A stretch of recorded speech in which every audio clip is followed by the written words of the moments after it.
menutup lubang lumpur Porong Sidoarjo dengan cara filtrasi. Kepada para audien, kita mohon like and share, subscribe.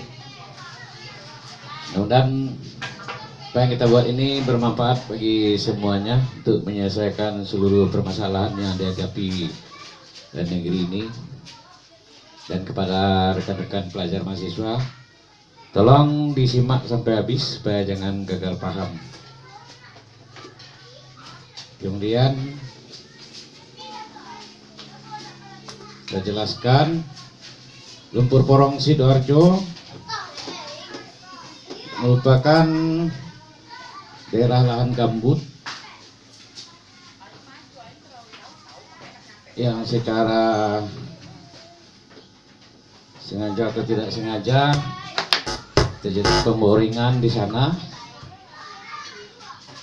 dan lumpurnya kemudian tidak bisa ditutup karena alat untuk penutupnya mungkin amblas.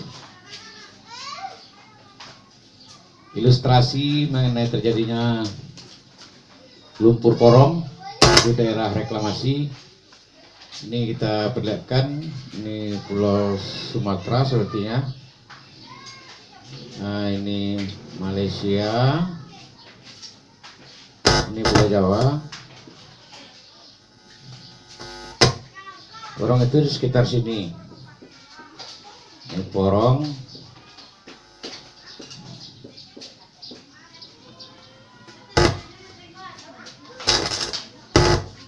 Kondisi porong ini merupakan daerah reklamasi hantaman dari Selat Sumatera. Ini daerah endapan atau daerah reklamasi pantai. Nah, di daerah ini terjadi penumpukan sedimen. Daerah sedimen, yang daerah aliran pantai, mungkin dulu di Pulau Jawa ini juga ada aliran. Di zaman dulu ada sungai-sungai yang mengalir ke laut pantai utara, sehingga ini tertimbun. Terjadilah sedimentasi. Kemudian dengan beberapa kebijaksanaan dan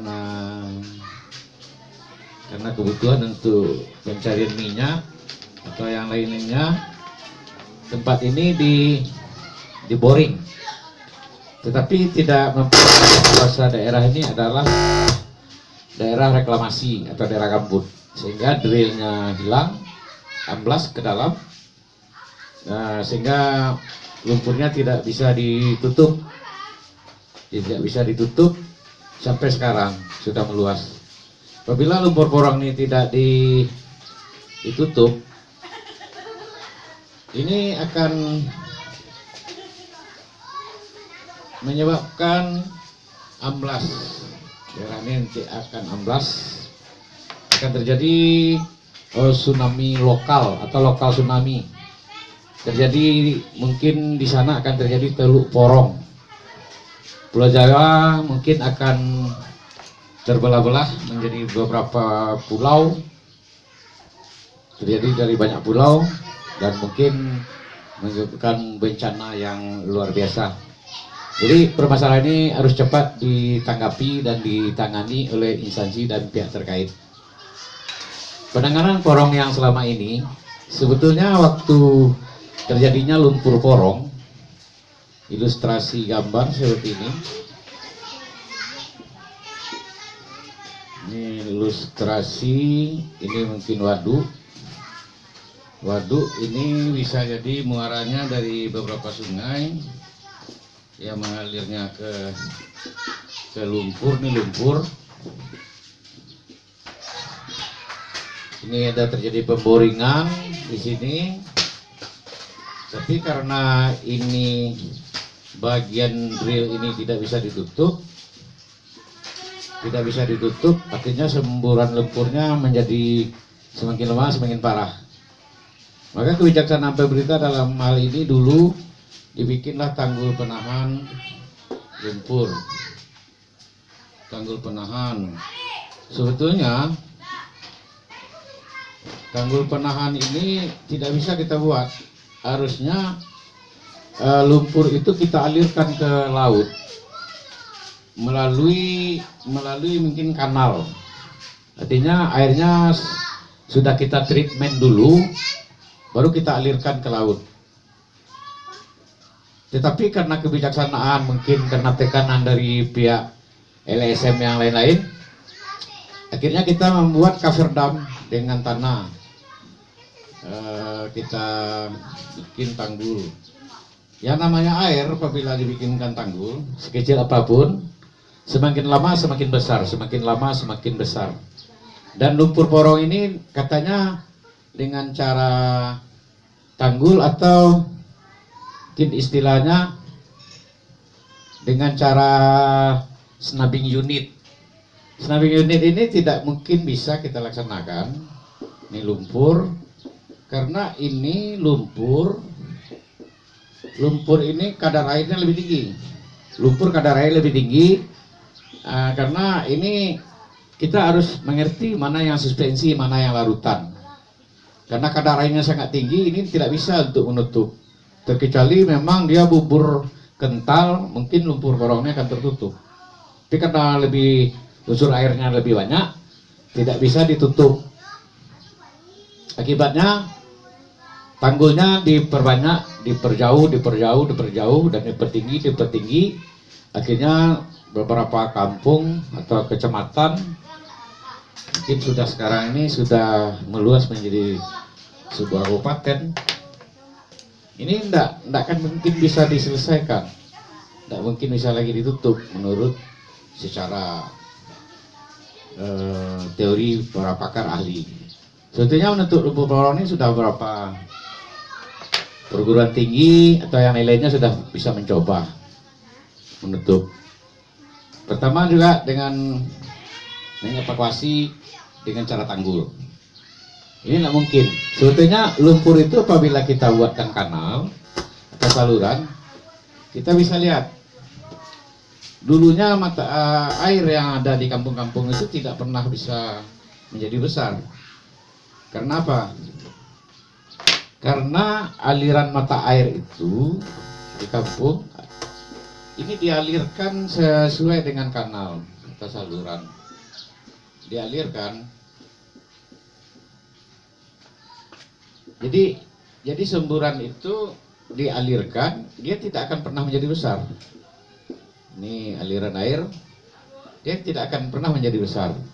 Tapi apabila air ini sudah kita tutup dengan tanggul, akibatnya apa? Air yang ada di sini nih akan masuk ke dalam dinding saluran ini. Karena beratnya, volume air, karena ada massa dan volume, dia akan masuk. Akibatnya tenaga ke atas dan tenaga ke bawah ini bertemu. Nah, terjadi di sini puntiran. Pusingan akan menghantam dinding-dinding saluran porong. Nah, sehingga makin lama salurannya makin besar. Sehingga terjadi seperti sekarang ini. Lalu bagaimana akal kita untuk menutup lumpur porong ini? Menutup lumpur porong ini kalau dibilang susah mungkin tidak susah. Kalau dibilang susah ya susah. Kalau kita tahu caranya, perlakuan alamnya bagaimana, ini sepertinya tidak susah. Mungkin para pakar ahli belum ada paham atau tahu caranya. Tetapi dulu pernah dicoba dengan bola beton. Bola beton seperti misalnya ini ada gelas. Lalu kita masukkan bola-bola ke dalamnya. Bola tidak mungkin bisa menahan air. Ini berarti kita cuma menambah tekanan. Tekanannya bertambah, airnya ini jadi melimpah keluar. Melimpah. Jadi semua air akan melimpah karena ini kan tekanan dengan bola beton. Jadi ini bukan penyelesaian masalah. Mungkin penyelesaian masalah mungkin yang bisa kita laksanakan sekarang ini. Yang pertama mungkin secara civil work yang sudah dilaksanakan.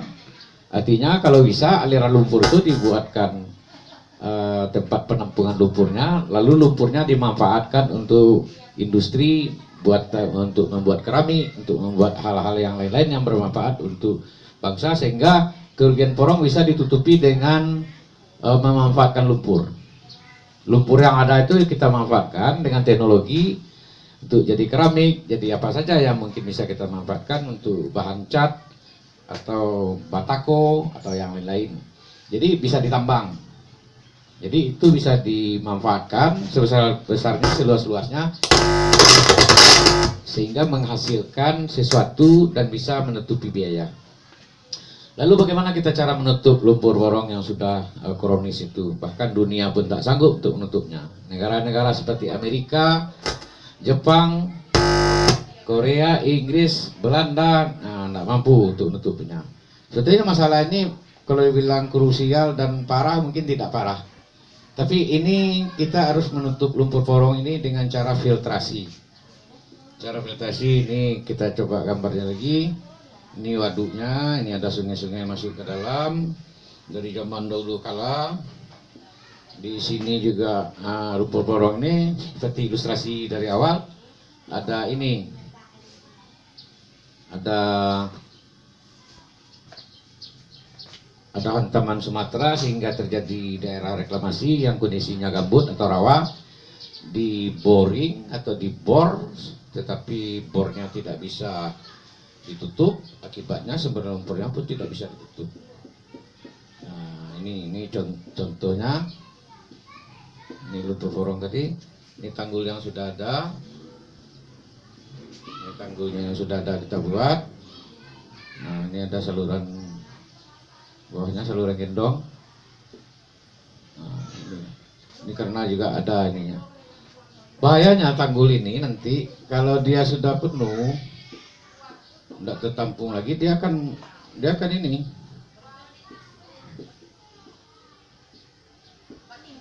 dia akan apalagi kalau musim hujan datang, ini akan meledak.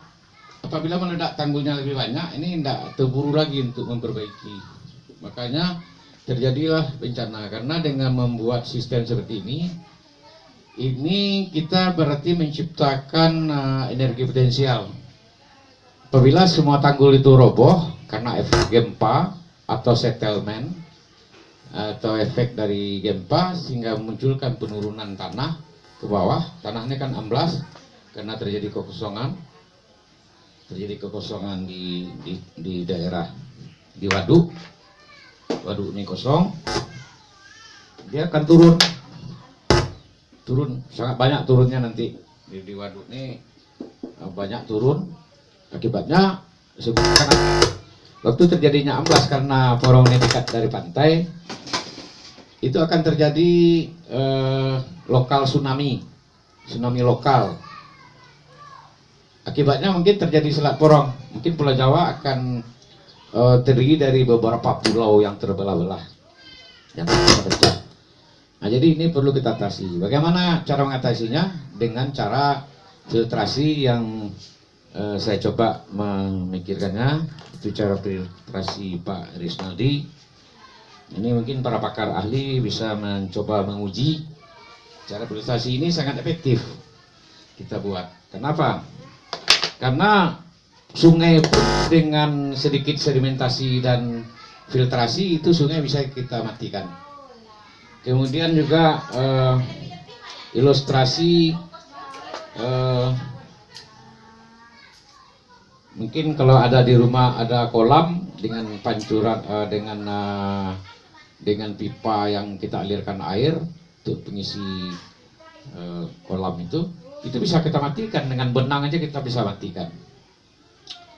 Kita bisa matikan dengan benang. Di rumah-rumah tangga, saluran-saluran pembuang, sanitasi, cuman dengan rambut aja bisa kita matikan. Dengan rambut, dengan benang-benang bekas kain bisa kita matikan. Jadi lumpur porong Sidoarjo dia bisa kita matikan dengan benang. Dengan benang kita bisa matikan. Atau dengan filtrasi. Bagaimana caranya? Kalau dengan benang tentu tidak mungkin karena sangat luas. Tapi kalau saluran kecil, pipa, bisa kita matikan dengan benang aja. Tapi kalau lumpur porong ini kita matikan dengan, mungkin kita dengan geotekstil, dengan ya, bekas-bekas jaring-jaring nelayan kita nanti bisa masukkan. Nah, bagaimana caranya? Caranya ini kita buatkan. Ini lumpur porong tadi. Ini waduknya. Ini waduk. Ini. Kemudian kalau kita buatkan contoh bahan cara pemasangannya. Ini.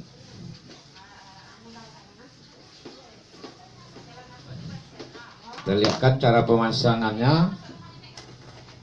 Ini tanggul tadi.